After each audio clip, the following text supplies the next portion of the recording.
Physical refining செய்யப்பட்ட SKM Poorna rice brand oil. Naam Tamilar கட்சி கடந்த 2016 முதல் அனைத்து தேர்தலிலும் தனித்தே போட்டியிட்டு வருகிறது. அதன்படி 2016 சட்டசபை தேர்தலில் 1.10% ஓட்டுகளை பெற்ற அக்கட்சி 2019 லோக்சபா தேர்தலில் 3.89% ஓட்டுகளை பெற்றது.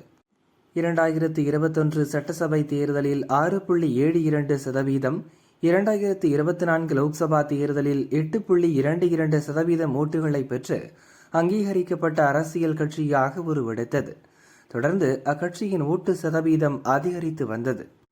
அதே நேரம் தவேக தலைவரான முதல்வர் விஜய் அரசியலுக்கு வந்த பிறகு சீமானின் கொள்கையில் மாற்றம் ஏற்பட்டது. குறிப்பாக விஜயை கடுமையாக விமர்சித்ததுடன் ஈவே ராமசாமி மற்றும் திராவிட கொள்கைகளையும் கடுமையாக சாடினார். மற்ற அரசியல் கட்சிகளின் தலைவர்களை விட தமிழகத்தின் பெரும்பாலான தொகுதிகளில் சீமான் ஓட்டு சேகரிப்பில் ஈடுபட்டார். அப்படியிருந்தும் நாம் தமிழர் கட்சியின் ஓட்டு 8%-இருந்து 4% குறைந்துள்ளது.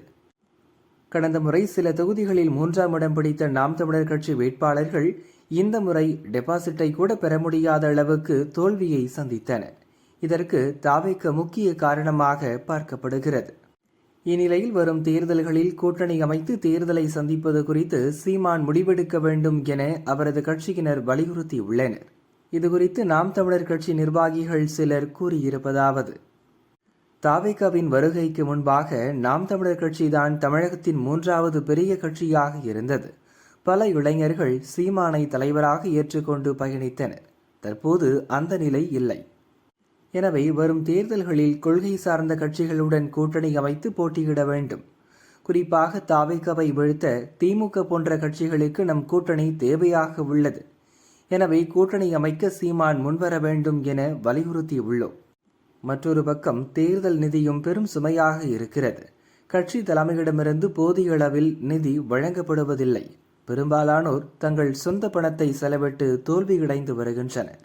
இனிவரும் காலங்களில் இந்த நிலை மாற சீமான் தன் நிலையை மாற்றி முடிவெடுக்க வேண்டும் என்று அவர்கள் கூறினர்.